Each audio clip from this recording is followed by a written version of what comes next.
Media మిత్రులందరికీ నమస్కారం. నిన్నటి రోజు కలెక్టర్ గారితో కలెక్టర్ ఆఫీస్లో అదే ఛాంబర్లో కమిషనర్ గారితో 1:45 సమావేశమైంది. ముఖ్యంగా అర్బన్ సమస్యలపైన గతంలో జనరల్ రిమైండింగ్ కోసము మరియు కొత్త పనుల గురించి 1:45 కాదు, సమస్యలు తీసుకెళ్తే సగం దినం కూడా సరిపోదు. నిజామాబాద్ అన్ని సమస్యలు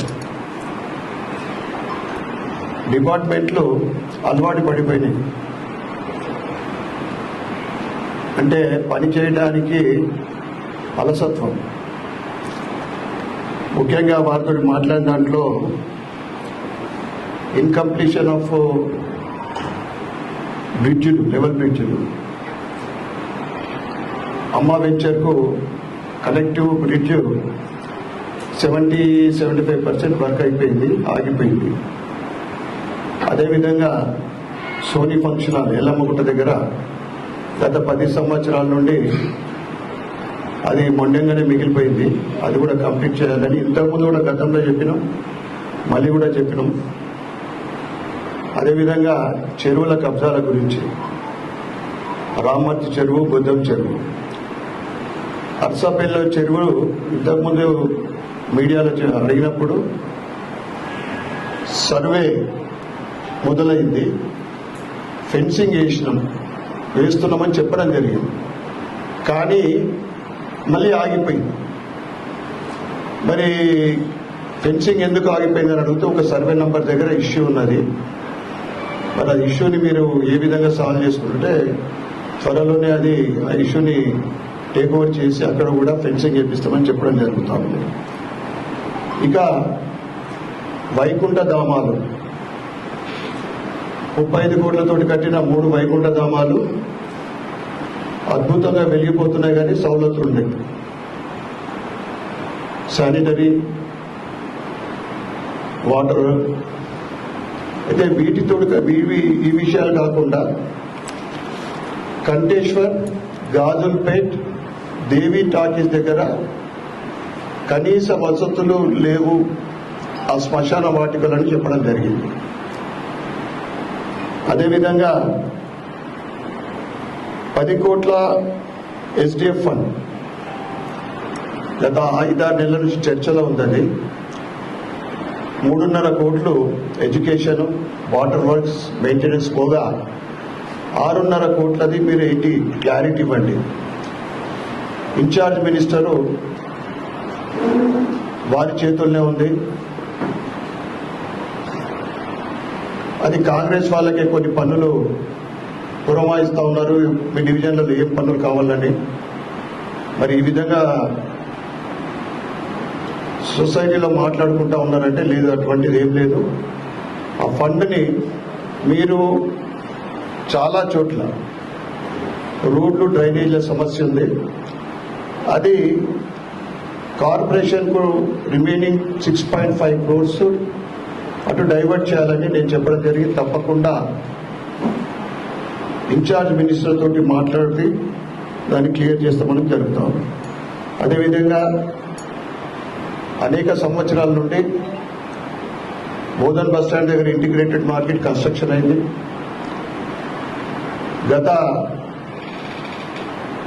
గతంలోనే కౌన్సిల్లో శంభుడిగుడి దగ్గర ఉన్న 22 షాపులు కన్స్ట్రక్షన్ అయిన తర్వాత వాటికి ఇస్తా అని చెప్పడం జరిగిందట. మిగతా వాటిని ఏదైనా యాక్షన్ ద్వారా మేము ఇస్తామని చెప్తా ఉన్నారు.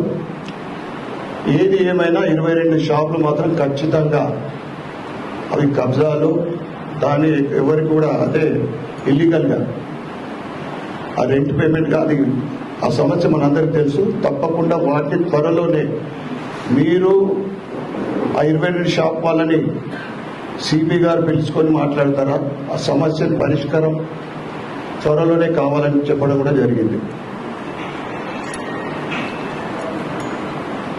ఓల్డ్ కలెక్టర్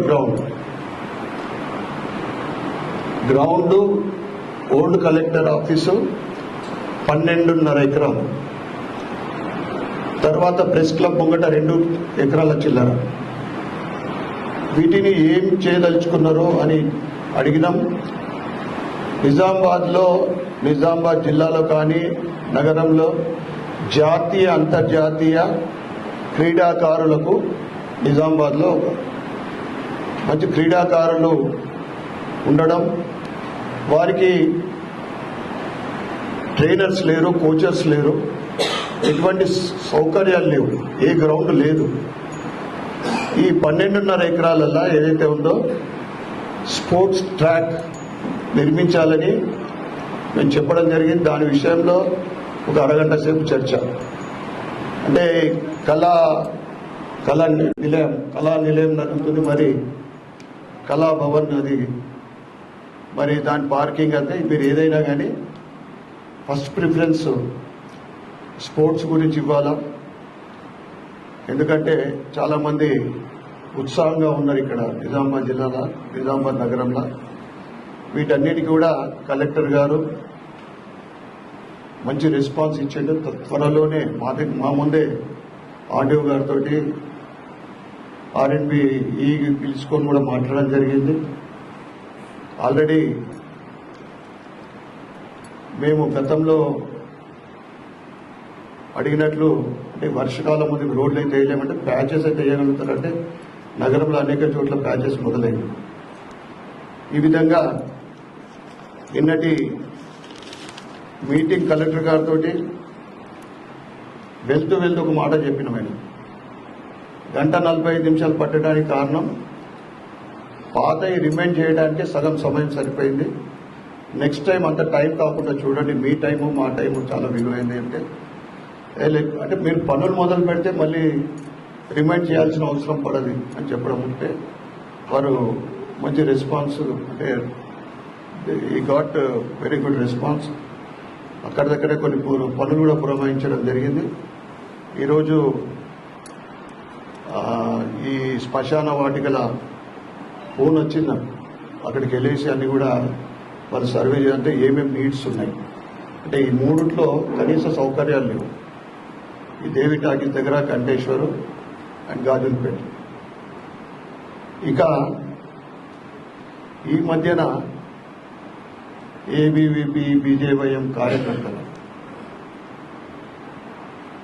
అరెస్టులు చేయడము, ముందస్తు అరెస్టులు, వారిని టౌన్లో పెట్టడము, హింసించడం, కొట్టడం. వాళ్ళు అడిగింది, మీరు రేవంత్ రెడ్డి గారు హైదరాబాద్ యూత్ డిక్లరేషన్ హైదరాబాద్లో జరిగింది.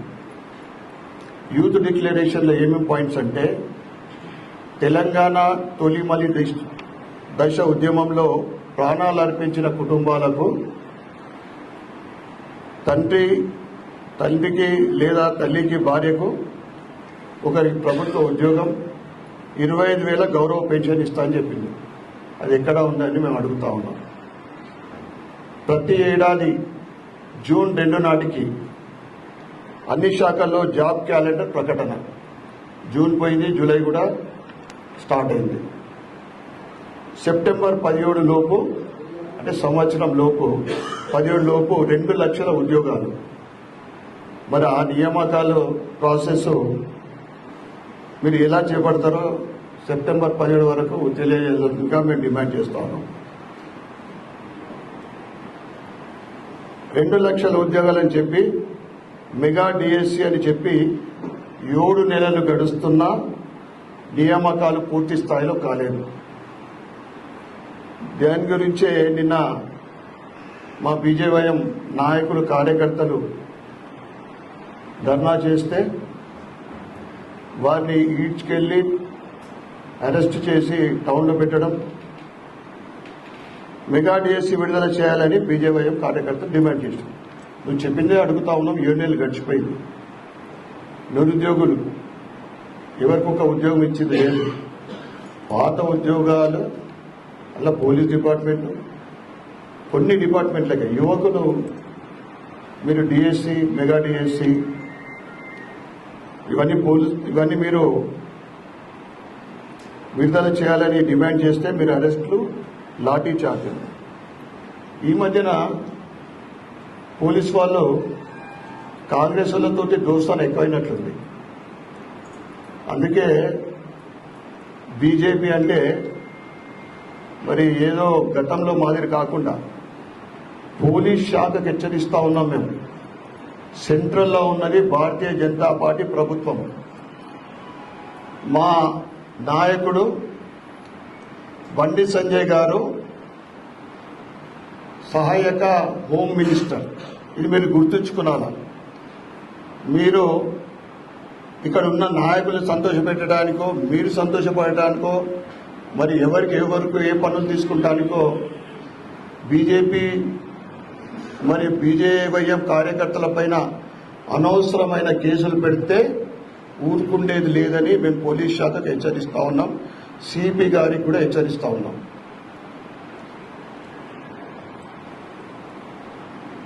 వాళ్ళ వైఖరి మార్చుకోవాలని మేము చెప్పదలుచుకుంటున్నాం. అదేవిధంగా కామారెడ్డి బీసీ డిక్లరేషన్, అన్ని డిక్లరేషన్ అన్ని అక్కడ ఉన్నాయి. ఇలా రెండు విషయాలు మాట్లాడితే, కులగణన బీసీ కమిషన్ నివేదిక ఆధారంగా అధికారంలోకి వచ్చిన 6 నెలల్లోపు బీసీ రిజర్వేషన్లని పెంపు ఎడిపోయింది. 23% నుంచి 42% చేస్తా అని చెప్పడం జరిగింది. ఈ హామీ అమలు చేయాలని మేము డిమాండ్ చేస్తా ఉన్నాం. గొల్ల కురుమలకు అధికారంలోకి వచ్చిన 100 రోజుల్లో 2వ దశ గొర్రెల పంపిణీ ఏమైంది?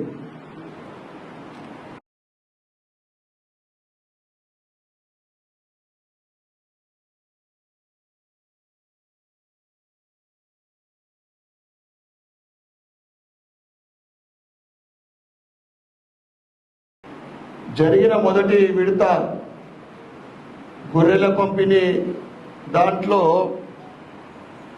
కుంభకోణం గత ప్రభుత్వాన్ని కాపాడటానికే మరి సీఎం గారు పనిచేస్తున్నట్లు అనిపిస్తా ఉంది. ఈయన ఇచ్చిన 2వ దశ గొర్రెల పంపిణీ ఏమైందని మేము అడుగుతా ఉన్నాం. కాంగ్రెస్ అంటేనే కరెంటు కోతలు అనేది ప్రజలు చెప్పుకుంటా ఉన్నారు. వ్యవసాయానికి 24 గంటలు ఇస్తున్న కరెంటు ఎప్పుడు వస్తుందో ఎప్పుడు పోతుందో తెలియకుంటున్నది.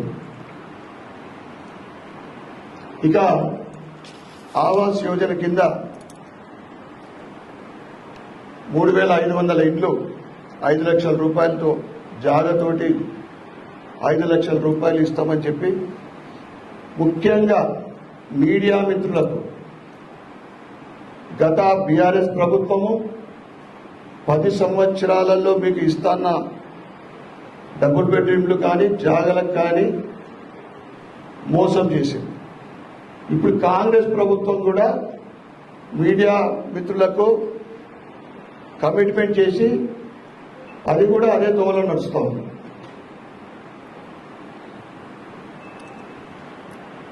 ఇక ఉచిత బస్సు మా అక్క చెల్లెళ్ళకు కోట్లాటలు పెట్టారు, చూస్తూ ఉన్నాం. పాపం కండక్టర్లు భయపడతా ఉన్నారు ఎప్పుడేమవుతుందని. ఉచిత బస్సుతోటి ఏదైతే ఆటో నడిపే వాళ్లకు మీరు సంవత్సరానికి 12,000 రూపాయలు ఇస్తానా, 12,000 రూపాయల ఆర్థిక సాయం అంటివి, అది ఏమైందని మేము రేవంత్ రెడ్డి గారిని అడుగుతున్నాం. రాబోయే రోజులలో గట్టిగా అడుగుతాం. అవసరం అనుకుంటే అసెంబ్లీ కూడా ధర్నా కూడా చేస్తాం. మీరు ఇచ్చిన హామీలు అమలు చేయాలని.